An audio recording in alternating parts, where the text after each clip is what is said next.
Pada zaman dahulu, ada sepasang suami istri yang dikaruniai anak kembar laki-laki dan perempuan, yang dalam bahasa Mamuju menyebut Gimbar Saweri Gading.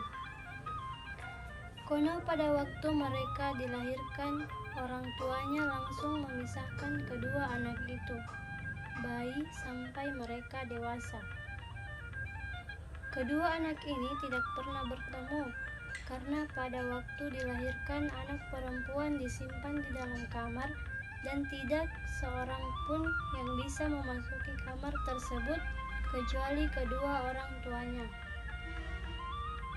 Hingga pada saat hari, si kembar lelaki bertanya kepada ibu, "Ibu, ada apa di dalam kamar itu? Sampai-sampai aku tidak diperbolehkan masuk. Apakah yang ibu simpan di dalam kamar itu?" Si ibu pun menjawab, "Tidak ada apa-apa, Nak. Tidak ada apa-apa, Nak. Hanya barang itu saja yang tidak dipakai lagi." "Barang apa itu, Ibu? Bolehkah aku melihatnya?" "Jangan sekali-kali melihat jika tanpa seizin ibu, mengerti?" Anak pun menjawab, "Iya, Bu." Hari demi hari anak itu bertanya-tanya apa gerangan yang disembunyikan oleh ibunya. Pada saat senja, anak laki-laki itu lewat di depan pintu kamar itu, dan dia sempat mencium bau harum mewangi. Dia heran dan penasaran. Ia lalu mencoba masuk untuk mencari tahu apa di dalam kamar itu. Namun dia ingat akan pesan ibunya. Lalu ia meninggalkan kamar itu dalam hati yang bertanya-tanya. Suatu hari dia menemui ibunya dan bertanya, "Ibu, tolong beritahu padaku apa yang ibu simpan dalam kamar itu." Ibu menjawab, "Saya tidak akan memberitahu kamu sebelum kamu mempunyai istri." Anak laki itu semakin penasaran setelah mendengar ucapan ibunya. Dan keesokan harinya dia lewat lagi depan kamar itu, dan sekali lagi dia mencium bau wewangi seperti yang dia dapat waktu lalu. Dia pun semakin penasaran dan akhirnya ia mengingkari janji pada ibunya.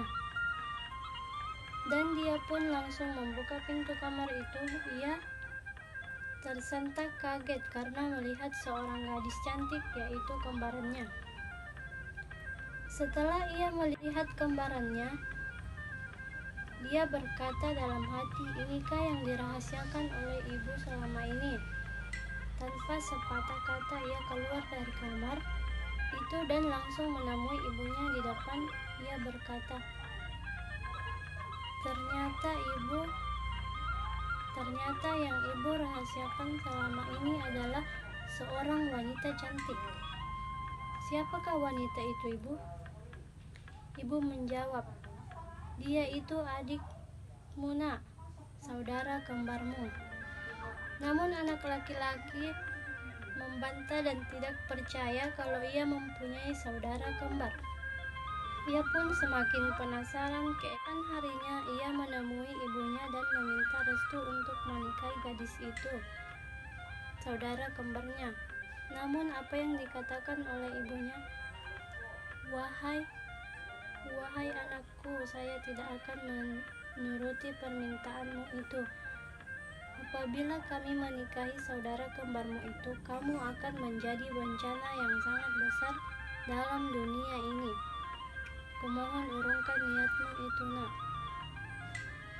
Memang ada seorang perempuan yang ibu akan nikahkan atau jodohkan padamu, tapi dia tidak sekampung dengan kita. Dia ada di Pulau Jawa. Pergilah ke sana, temui dia dan nikahlah, Nak." Dengan hati yang kecewa, keesokan harinya ia pun berangkat untuk menuju Pulau Jawa. Sebelum berangkat, ia sempat bertemu dengan saudara kembarnya. Saudara kembarnya pun memberi kado buat calon iparnya. yang ada di Pulau Jawa. Dia pun berbincang-bincang sebentar dan anak laki-laki berkata, "Aku kira kita bisa berbagi rasa dalam dunia ini," sampai menghembuskan nafas terakhir. Perempuan kembarnya itu menjawab, "Berangkatlah Kak, suatu saat kita akan bertemu di dalam piring untuk menyatu berbagai rasa dan bisa dirasakan serta dinikmati orang lain." Itulah yang terakhir yang diucapkan oleh saudara kembar perempuannya. Dan dia pun mengantar saudaranya sampai di depan pintu kamar merasa sangat kecewa. Sambil menuruni tangga ia menangis dan sampai pada tangga yang terakhir ia berkata, "Sumpah aku tidak akan kembali lagi ke kampung ini. Kalau aku kembali maka jadi ikanlah aku di tengah laut."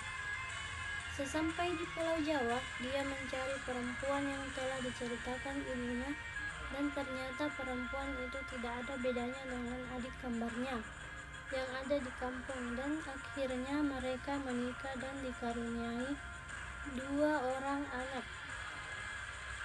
Setelah sekian tahun ada di Pulau Jawa, ia rindu akan kampung halamannya. Dia pun berniat untuk menjenguk keluarganya di kampung. Ia memberitahu istrinya akan niatnya dan istrinya merasa cemas karena tahu akan sumpah suaminya. Suaminya berikeras untuk pulang ke kampung halaman dan akhirnya tidak bisa menahan akan niat suaminya.